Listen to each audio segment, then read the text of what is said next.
boy, okay, I've cut the potatoes. Oh, hi! I'm Susan Raymond from Belle Vernon, Pennsylvania, and welcome to my kitchen. Today, I'd like to share with you a recipe called Easy Cheesy Potato Soup with Roasted Garlic. My potato soup features Kraft Philadelphia cream cheese. This cream cheese makes this soup so rich and hearty. Trust me, it's a meal in itself, and you're going to love it. Let me tell you what I do. First, I start with 5 pounds of Yukon Gold potatoes. Now, Yukon Gold potatoes, you may say, are a little bit more pricey, and they are. But I like the texture and the consistency of them. They give this soup some body.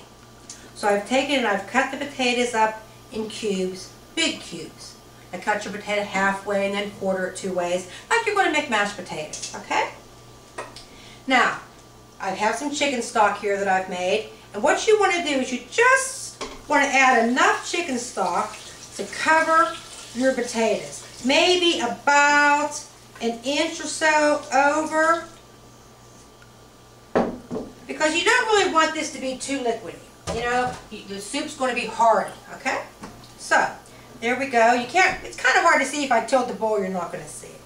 So, what I have here is 1 large sweet onion, finely chopped. And we're going to add that in. Okay? I like to use Vidalia onions when they're in season. They're sweet, and they just have a beautiful taste. If they're not in season, any white or yellow sweet onion will work.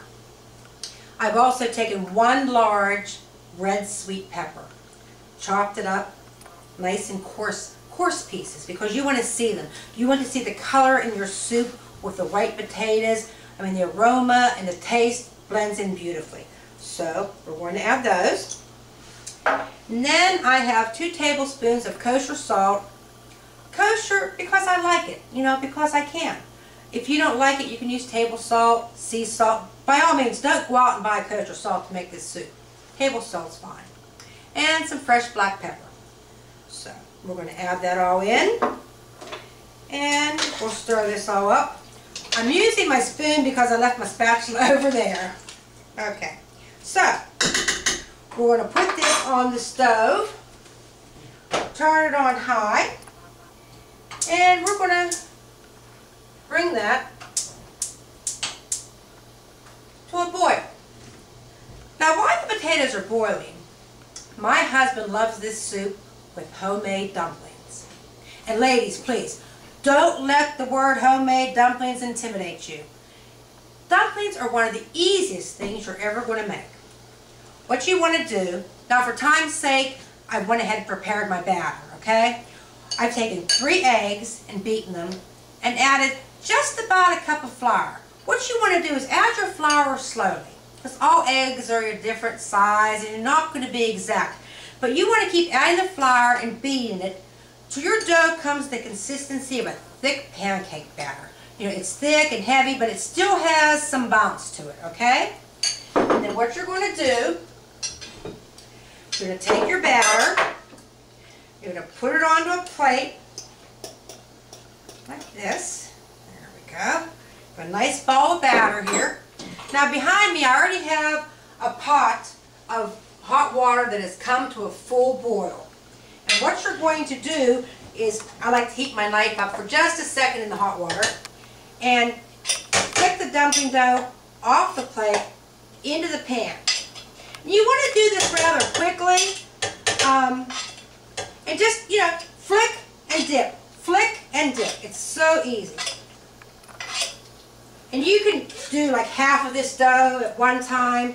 Again, for time's sake, I'm not going to do this whole amount of dough at this time, and it will only take a minute.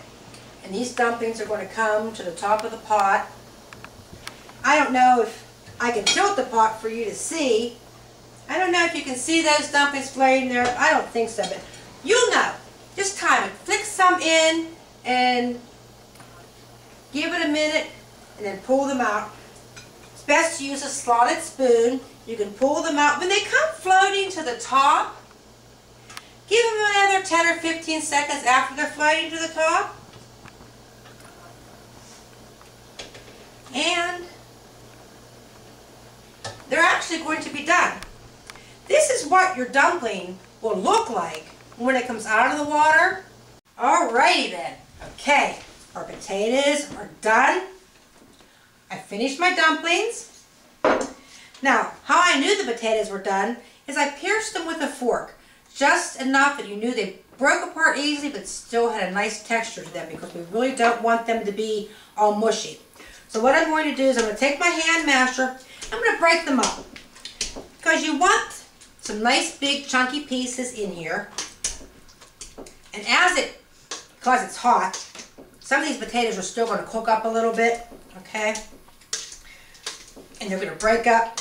Okay, so you want, just make it some nice big chunks and little chunks, mix it all in. Okay, now into this, I'm going to add 1 brick of Philadelphia cream cheese. Okay, I'm going to pop that in there. And once again, I forgot my spatula somewhere. So I'm going to just use this metal spoon. And this water, and this potatoes, this chicken broth is really hot, so it's really melting up fast.